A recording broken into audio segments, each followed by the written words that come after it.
All fundamental value in Bitcoin derives from the fact that it has a fixed supply of 21 million.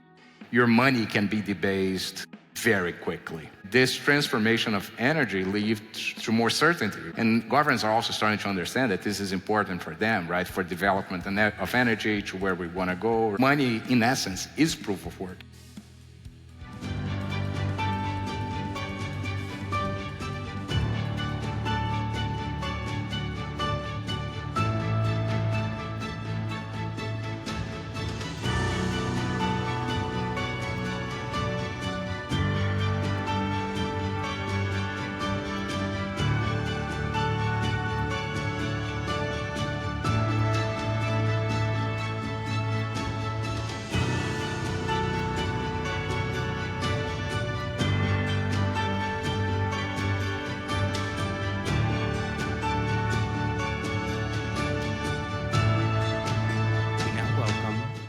Lewis and Rapha Zagury.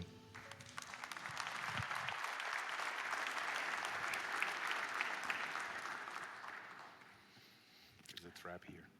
All right, good to be here. I'm Parker Lewis. A quick little introduction on myself.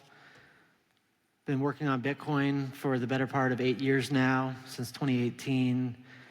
In 2019, started writing a series called Gradually Then Suddenly, explaining the foundational principles of Bitcoin as money. Worked on Bitcoin custody at Unchained Capital first, and Unchained as it's known today, for several years. And now I'm working on Bitcoin payments at a company called Zaprite, but also recently started recording a show as part of TFTC media platform and podcast on Bitcoin mining and energy. It's an aspect of Bitcoin that is of deep interest to myself. Beyond money, Bitcoin will also help transform energy. I'm going to let Rapha introduce himself, and we'll get into talking about how proof of reserves helps secure the Bitcoin network and what exactly it proves. Great to be here. This is a gorgeous venue. Rod did an amazing job. This is great. Rapha Zagury. I'm CEO and founder of Electron Energy. Electron is a large-scale Bitcoin miner, mostly in the US. We have 27 locations. Most of them, as I said, are in the US, a lot of it in Texas, where Parker soon is going to be the mayor. center of hash. Yeah, exactly. Been in Bitcoin for a little bit longer than 10 years now, and have a background in financial industry, worked in Wall Street most of my career, went fortunately or unfortunately through the financial crisis in the heart of it. And Bitcoin for me, it's where you get the union between, energy, as we discussed, finance, and money, right, at the end of the day. So. Great. So to start, I always like, for those folks that are new, and I understand that there are a lot of people here who might not be deeply ingrained in the Bitcoin world, I like to set a baseline that when we talk about Bitcoin, that we're describing Bitcoin and the impacts and what makes Bitcoin work, and that it doesn't apply broadly to crypto or blockchain. And oftentimes people think that Bitcoin might be synonymous with, or a general term to describe everything in that umbrella of crypto and blockchain, but it's just Bitcoin. And then also to set a baseline of how Rapha and I both think about Bitcoin, it's that all fundamental value in Bitcoin derives from the fact that it has a fixed supply of 21 million, and that what that represents is a form of money that can't be printed. And the problem that it is solving is the problem of printing money. And that in the modern world, money is easily printed by the Federal Reserve, by the Bank of Japan, by the ECB, central banks all over the world. And that the only way that Bitcoin is able to work is because it's permissionless. Everyone can participate. Everyone can send money to anyone. And it all works without central coordination. So with that, Rapha, how does Bitcoin mining and proof of work fit in that equation and help secure the system to allow a permissionless network of money with a fixed supply? Yeah, it's a very complex topic, right? We were debating how to even explain that and start from the beginning so people can really grasp how important proof of work is at the end of the day. So I'll go back to gold, right? So we start with gold, and we think about, gold failed in my perspective, and it failed for a very simple reason. And actually gold, I think, had the seeds of its own destruction in the way that it was, right? It was very valuable in the beginning because it was hard to mine, hard to find, the supply couldn't explode up, but then it also was very hard to, so that made it very good across time, very bad across space, right? If you try to bring a lot of gold from one country to the other. You know, my grandfather, when they left Europe, escaping the war to Brazil, they tried to bring a lot of things. They couldn't bring anything, right, at the end of the day, and they had gold they had to leave behind through the war. Bitcoin is very different because the asset and the ledger walk together. So you have, when people think about proof of work, they immediately think about the asset, where what it's securing is the ledger. It's securing against, double spend, securing against making sure that, if you have your asset, your savings, right, that it's going to be moved in the right way. And another thing that, I try to put back, because I have a lot of discussions with people from different backgrounds, particularly the finance guys, when they look at Bitcoin, they still haven't challenged their mind understanding the asset, the proof of work, the use of energy. And I go back to a couple of things. First of them is, I was born and raised in Brazil. I saw money being debased pretty much literally overnight, right? I was telling Dan, my CTO today, the story in the early days in Brazil where we go to the supermarket, and there was literally a guy like all day long, like changing prices and around the supermarket, like they literally had a ticketing machine that, they would go around and then they get to the end, they would start again, changing the prices, right? And my mom would tell me like, run behind him, get the items before so that you get a cheaper price than what was happening. And when you're born with that, it's kind of like ingrained in you, the fact that, your money can be debased very quickly, right?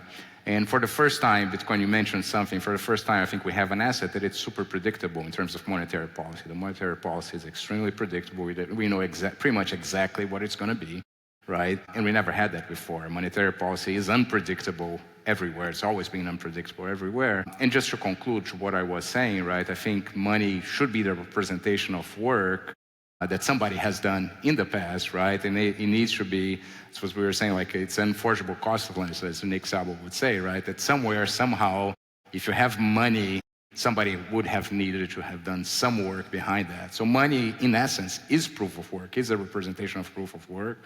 And I think for the first time, Bitcoin can actually link proof of work, the ledger, to money and to our assets. And so through that process of proof of work, which we'll get into the details of what it is in concept, when you talk about the ledger, people are sending units of Bitcoin to other people all over the world. The money's getting to the right place and the right addresses or accounts. Nobody can take money away from others. How does the proof of work system help ensure transaction finality, to ensure that if I send you Bitcoin and you give me something of value, whether it be dollars or some good or service, that I can't get my money back and that you can reliably know that you have the money and only you have it? Yeah, that's the role of miners at the end of the day, right? So what a miner will do, a miner will spend energy, would find a block, right? And when he finds a block, he has the right to construct that block, to put the transactions in that block. So every 10 minutes, just to go back so people can understand, every 10 minutes on average, a new block is found, right?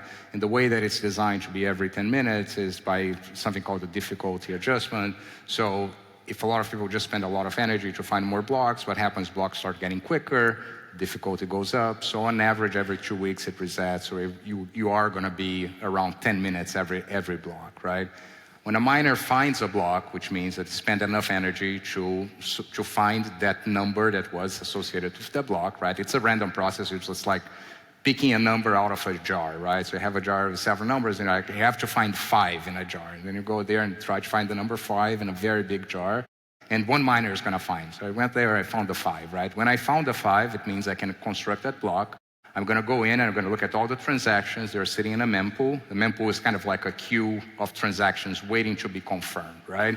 And I'm going to pick, depending on however the criteria I want to create. Let's say I want to optimize for, I'm going to look at the ones that are paying the most fees, right? So I'm going to get these ones, put in the block, and then that block is confirmed, right? So what's important about this is that in order to find that number 5, I had to do work. I had to scramble that pot and try to find it. And that's what ASICs are doing at the end of the day. So it's a massive, imagine a pot as big as this room, right, with numbers inside, and your ASICs are just trying to find a number. They found the number, and when you did, you can construct that block and you can write something on that block, right? Now imagine I want to reconstruct that block, right? And I would say, okay, Parker sent a transaction to me that was on that block. And now I want, or Parker sent a transaction to person B on that block, and now I actually want to help Parker, and I'm going to say, okay, that person thinks they received the asset. We're going to find a new block. I'm going to rewrite history, right? I'm going to tell Parker, did not send to person B, he sent to person C. In order to do that, I'm going to have to plug all the ASICs back in, go to that pot again, find that number, different number now, rewrite that number and the number before, right? And that's very costly to do. It's extremely costly. We're talking orders of hundreds of billions of dollars to rewrite blocks, and the longer you go in history, the harder it is, right? So proof of work, people have this concept that proof of work secures their Bitcoins. It does, indirectly, not in the sense of the signatures, right? So if you have a wallet, have a Bitcoin wallet in your phone, what's behind the cryptography to secure that, it's what's called the elliptic curve digital signature, right? So that's what secures, nobody can sign a transaction for you. But after that transaction is signed, the ledger, separate block, right, so different than your signature, it's completely separate from that and can be attacked. The reason that it has been attacked historically, right, politically attacked in fiat, politically attacked in gold, right, going back to my example on gold. Gold contained seeds of its own destructions because to start moving it along space better, people created ledgers, right? They say, okay, Parker has gold in a vault in Switzerland. He's going to write a receipt. He's going to give me that receipt. And I'm going to, instead of just moving the gold around, the gold just sits there. And then it becomes an abstraction, right? It's sitting in a gold vault somewhere. And I just move that receipt around, right? And that's what the dollar used to be in the early days, was a receipt for all the gold that was before. It was an abstraction.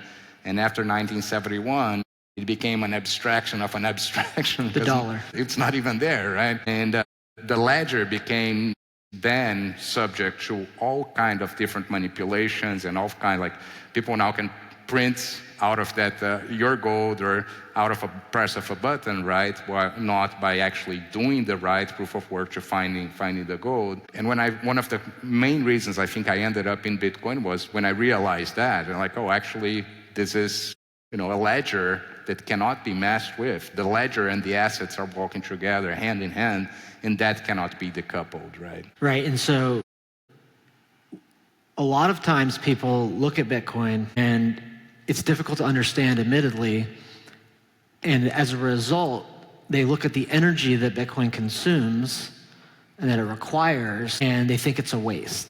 And there's a reality that if you don't understand the value of Bitcoin, then you can't understand the cost required to secure it. The system requires energy by design.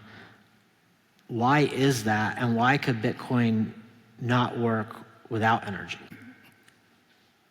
So even before that, right, I think even if it did not require energy, right, or if it did require energy, just for the monetary benefits for humanity that we discussed, I think Bitcoin has a lot of value.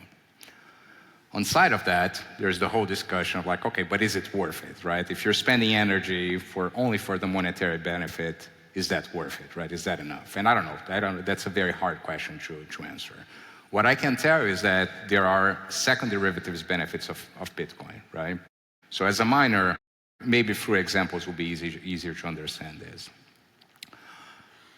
As a miner, we are the buyer of last resort of energy, and we're also the sellers of last resorts of energy. What do I mean?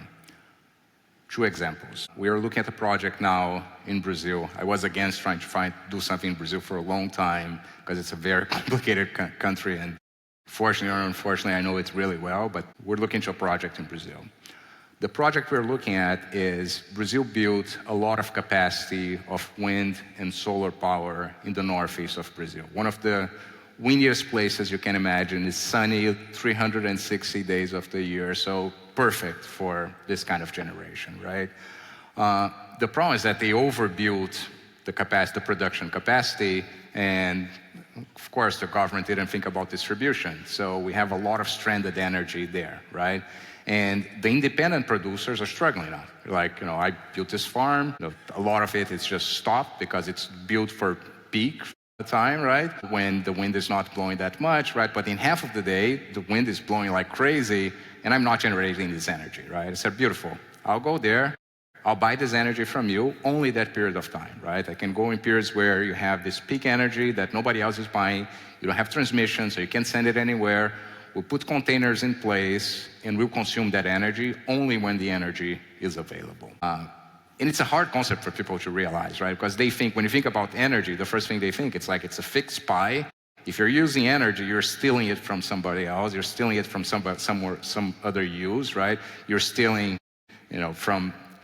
I'll tell you another story. I was speaking with bankers last week in Miami, and we were talking about, here's the plans that we have, and if you look at where we're growing the company, we're going to be consuming as much energy as the residential area of Miami. And I could see that in his mind, he's like, well, but that's bad, right? They're going to be using this much energy. And then I explained to him what I just explained, like, no, you don't understand. It's not a fixed pie. I'm not taking it from people, I'm not taking from houses, we're taking from places where this energy is literally not going anywhere. And not only it's not going anywhere, if this is not consumed, these guys are going to go bankrupt because they build the capacity and they can't transmit the capacity, right? That's when I mean we are the buyers of last resort. What do I mean we're the sellers of first resort? In Texas, for example, we have a lot of mining capacity in Texas, and we have pre-agreements with ERCOT that we're going to say, okay, if you need to shut down energy, right, you're in crisis, you need energy, we can be the first one to be shut down. We have no problem with that, right? We'll be top of your line, you shut us down. Very different than manufacturing, for example. You can't go to a steel plant and say, listen, I need the energy, shut it down. It doesn't work, right? They have to literally shut down physical machines that will take, and then to reboot that, it takes days, if not weeks, right? In our case, we switch on and off, for pretty much with a flick of a button, and it's very flexible to align with the load, right? So gradually, I think they're understanding that, what we're using as energy, right, what we're transforming as energy is not where vast majority of the consumption is. It's either at the top or at the bottom that are actually never going to be used pretty much anyway, right? And you can see this starting to change with, it started to change first, I think, with the producers of energy. Now it's going to the government level, right? And governments are also starting to understand that this is important for them, right? For development of energy to where we want to go, right? I really like when we got to the notes, and I think it was saying something like, why energy? I forgot how it was said, but something along the lines like consuming energy, and you said, no, or wasting energy. And I said, it's not a wasting energy, it's actually you're transforming energy, which is exactly what we're doing, right? We're transforming energy at the end of the day. Right, and you mentioned the part of being flexible. Use a tangible example in ERCOT when there's scarcity on the grid. Why does an individual miner like yourself have an incentive to be flexible and to turn down? Yeah, so it starts again from the production side, right? Because since they realize now that they can sell this energy that they wouldn't sell to anybody, right? Think about a city, because it's an easy way to think about it. The city is going to, let's say that city is going to consume at peak in the summer when everybody has their ACs on, right? They're going to consume 100 megawatts, right? Well, they have to build to 100 megawatts because they know that that's what's going to happen at summer, but that's only hours of a day of a few months in the year. So what they do is that most of the time the consumption is probably at 60 or 70, right? So in ERCOT and other places, what we're doing is saying, okay, this energy that you're not selling to anybody, right? You're not going to be, you can't sell because this is not excess, but it's a buffer that you need to have. We'll buy it for you for something, right? And again, for them, it's beneficial because this would be zero. Now, if I go there and say, I'm going to pay you 2 cents a kilowatt hour instead of 5, which is what they're probably selling, they're going to be okay with that because they know that at peak, they're going to be able to shut us down. So the benefit for us is that it's cheap energy. The benefit for them is twofold, is that first, they're monetizing something that they wouldn't monetize before, and second, they know that we're flexible load, so if they need to shut us down, they'll shut us down, right? And what ERCOT did is actually phenomenal, because they actually automated everything, so this is all done like pretty much automatically, right? And we have very good forecasts of when we're going to be curtailed, when we're going to be cut, right? We have predictability, they have predictability. And this transformation of energy leads to more certainty, right? Which is better for everybody. It's better for energy development. It's better for, for the advancement of energy as a whole at the end of the day. So they send you effectively real-time prices. You know at what prices you're profitable or not, and then you can send back to them when you'll shut down. Yep. And that happens typically when power is scarce on the grid. To zoom up a level to re-anchor people, Rapha's an individual miner consuming power to secure the Bitcoin network, principally enforcing Bitcoin's fixed supply, ensuring all of the money is in the right place. One miner of many. What makes the Bitcoin network unique as a power consumer to allow you to turn down without interrupting the broader operation of Bitcoin? Yeah, it's like everything, and this is something that as Bitcoiners we talk a lot, which is decentralization, right? We want to see decentralization in pretty much everything in Bitcoin, because that's what really makes it reliable and I think long-term sustainable. It's the same thing with mining, right? So I'm a miner. There are other miners, not only in ERCOT, not only in Texas, not only in the US, in the globe, right? So if for some reason we decide to shut it down, it doesn't impact the network. The network is going to continue to be hashing, right? The network is very diversified and very fragmented in terms of the way that it has the miners. So for the network, it doesn't really matter that much. But there are things that we think about all the time, right? And it goes to the decentralization. One topic we're very worried about, we talk about decentralization of equipment, like ASIC manufacturing, the decentralization of mining pools, right? It's an important topic as well, because the more decentralization we have, the more resistant Bitcoin is going to be at the end of the day for attacks. The last thing I want is imagine I was 60% of the network. Impossible. Let's imagine I was 60% of the network. A government could come in, take over, our operations and pretty much control the ledger going forward, right? Not a single miner is not probably more than 8% of the network today. If you look at the largest one today, they're not 8% of the network. And even if they were 15, 20, 30%, that wouldn't be a problem for the network, as the network would continue to keep going, right? But decentralization is important, and I think it's something that hopefully will continue along the way. Right, and so effectively, if you represent 1% of the network or 2% of the network functionally slows down by 1% or 2%. It doesn't stop, versus if somebody is in the middle of a chip manufacturer, like a fabricator, they can't just turn off their energy because there would be massive economic loss associated with it, or a hospital, their operation can't stop at a point in time. And it's a little bit of an esoteric concept, but the Bitcoin network is this one aggregated source of demand. Miners are functionally disaggregated suppliers to the network itself. Approximately, and tell me if this is accurate, we can't ever know how much power at any given time is securing the Bitcoin network, but as an order of magnitude, it's likely between 20 to 30 gigawatts of power.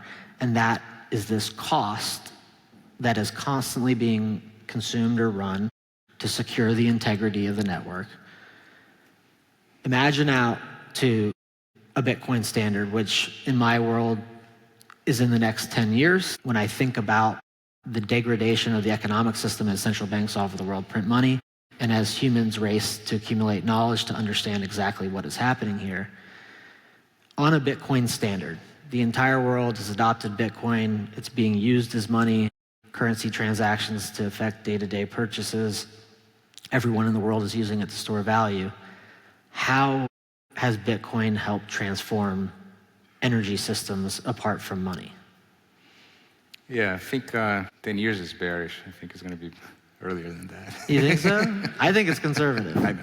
We'll see who's right. I'm kidding. Yeah, I think, a lot of what we've discussed, I think energy is going to continue. Like, when I was, so as I said, I lived in Brazil my whole career.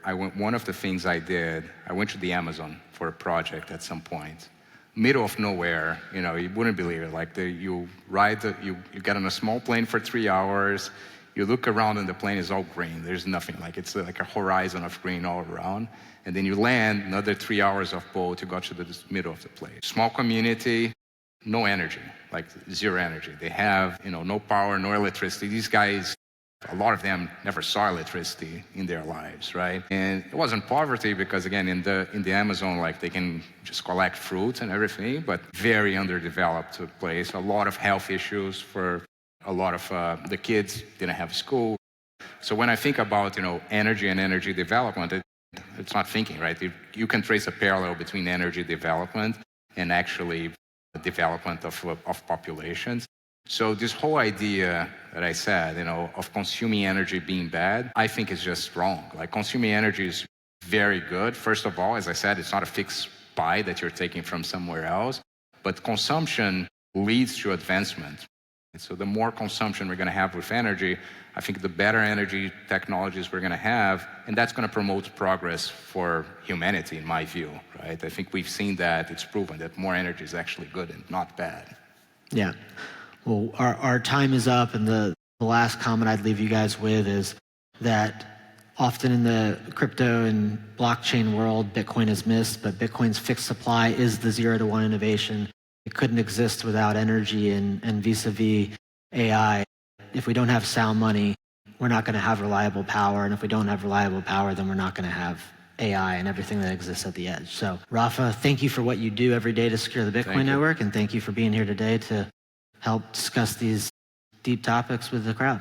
Thank you, Parker. Great meeting you.